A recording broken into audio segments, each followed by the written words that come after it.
হচ্ছে চলে আসে এইভাবে খালি ধরে রাখবেন, এখানে ধরতে আস্তে আস্তে পিছিয়ে যাবে। শুরু কি করবো? না দাঁড়া,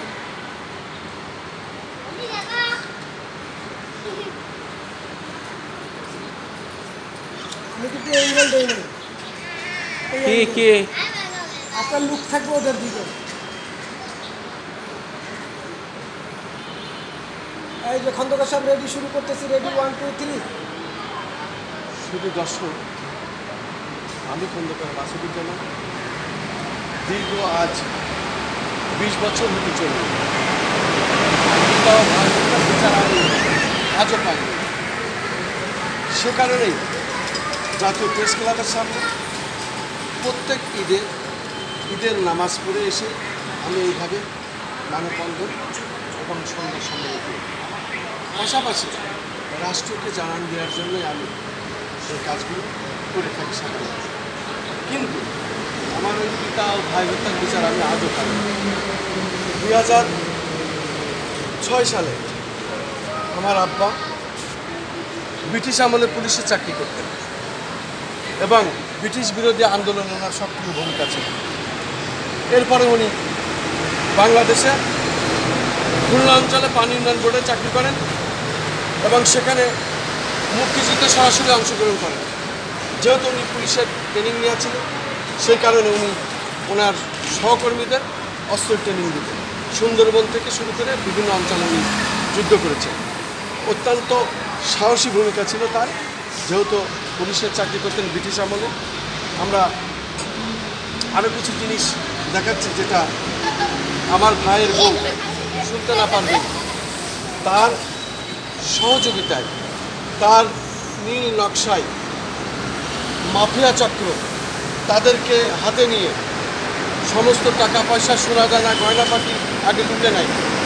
তারপরে আমার ভাইকে সুকৌশলে হত্যা করে এবং হত্যা করেই সে শুধু ক্ষান্ত হয়নি, তারপরেও সে সন্ত্রাসী দিয়ে আমাদের 3টে ব্যবসা প্রতিষ্ঠান ভেঙেছে এবং ফলের গাছ, কাঠের গাছ এগুলো লুটপাট করেছে।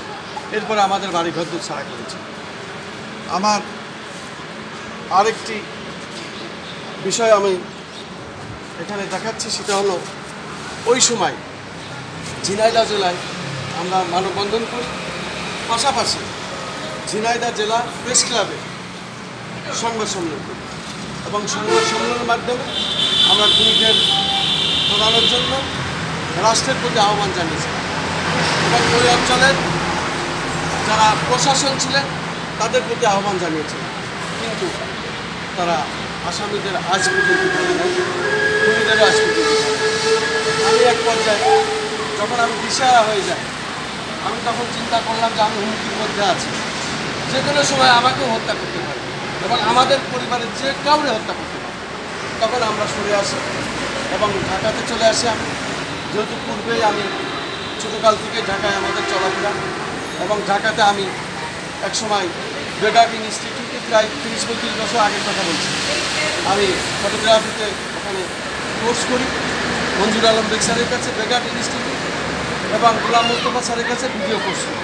পাশাপাশি আমি এই সাংবাদিক পেশায় জড়িত হই।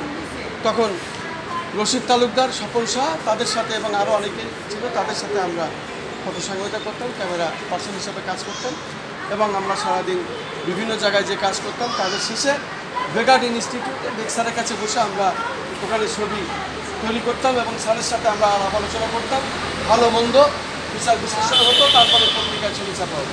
এইভাবে অনেক কাজ আমরা করেছি, প্রচুর কাজ আমরা করেছি। তখন থেকে আমি বিপিএসের মেম্বার, বাংলাদেশ ফটোগ্রাফিক সোসাইটি বিপিএসের মেম্বার তখন থেকেই আমি।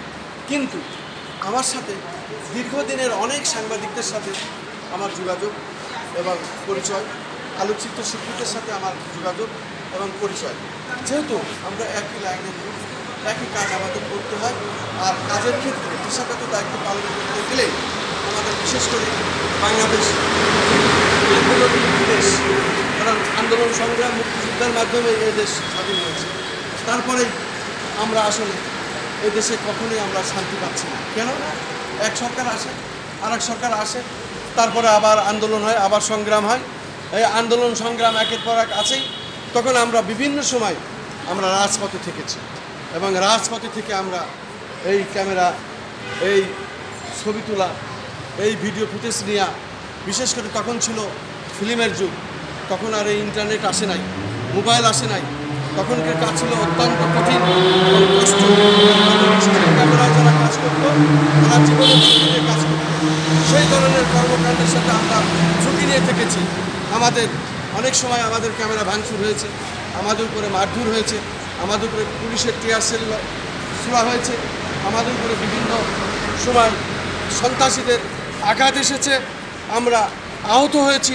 তারপরেও আমরা কিন্তু মাঠ ছাড়ি নাই, আমরা আমাদের কাজ করেই গেছি জীবনের ঝুঁকি নিয়ে এই কাজগুলো আমরা করে থাকি সাধারণত যারা এই ফটো সাংবাদিক। এখন আপনি কি চাচ্ছেন সেটা বলেন। এখন আমি চাই আমার পিতা ও ভাইয়ের হত্যার বিচার, এবং এই হত্যার বিচার করতে হলে রাষ্ট্রকেই এগিয়ে আসতে হবে। আমি রাষ্ট্রের প্রতি দাবি জানাই যে এই এতটি দিন হয়ে গেল, এখন তো আস্তে আস্তে রাষ্ট্র ঠিকই টের পাচ্ছে এবং রাষ্ট্র কিন্তু সঠিক প্রক্রিয়ায় এগোচ্ছে আমি মনে করি।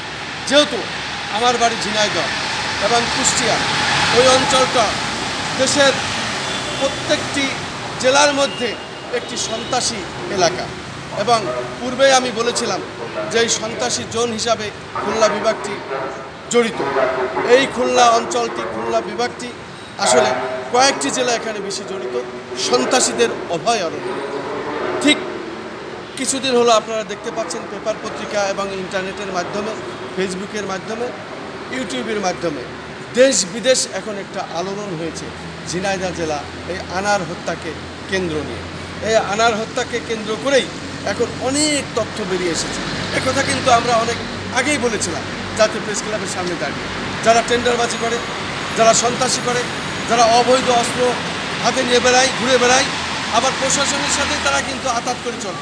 এক পর্যায়ে তারা কি করছে, যখন যে সরকার আসছে সেই সরকারের সাথে তারা আঘাত করেছে, করে সেখানে তারা রাষ্ট্রীয় ক্ষমতা হাতে নিয়ে তারা লুটপাট করেছে, খুন রাজধানী বদমাশি করেছে, টেন্ডারবাজি করেছে, টাকার বিনিময়ে মানুষকে হত্যা করেছে। ঠিক তাদেরই নাম কিন্তু এখন আবার বেরিয়ে আসছে। তারা কিন্তু মুখোশধারী, তাদের চেহারা এখন আস্তে আস্তে বেরিয়ে আসছে, তাদের যে পাপের ফল আস্তে আস্তে এখন বেরিয়ে আসছে। এখন প্রশাসন কিন্তু অনেক সক্রিয়, কারণ প্রশাসন তাদের ভয়ে কথা বলতে সাহস পায় না, কারণ তারা রাষ্ট্রের ক্ষমতা হাতে নিয়ে থাকতো। যদি তাদের বিরুদ্ধে কথা বলে, সত্য কথা বলে, তাহলে তাদেরকে চাকরি নাও থাকতে পারে, তাদেরকে ডিমোশন হয়, তাদেরকে দেখা যাচ্ছে যে আবার অন্যত্র ট্রান্সফার করে। এইভাবেই এই রাজনৈতিক নেতারা কুলসিত করেছে স্বাধীনের পর থেকে আজ পর্যন্ত রাষ্ট্র এইভাবেই চলছে। এই রাষ্ট্রকে বিনির্মাণ করা দরকার, আর এই বিনির্মাণ করতে হলে রাষ্ট্রই পারবে। আমার মনে হয় মুক্তিযোদ্ধার পক্ষের সরকার এখন, যেহেতু শেখ হাসিনার সরকার, তার বাপ, তার মা, তার পুরা গোষ্ঠী, তার ভাই সকলকে হত্যা করা হয়েছে।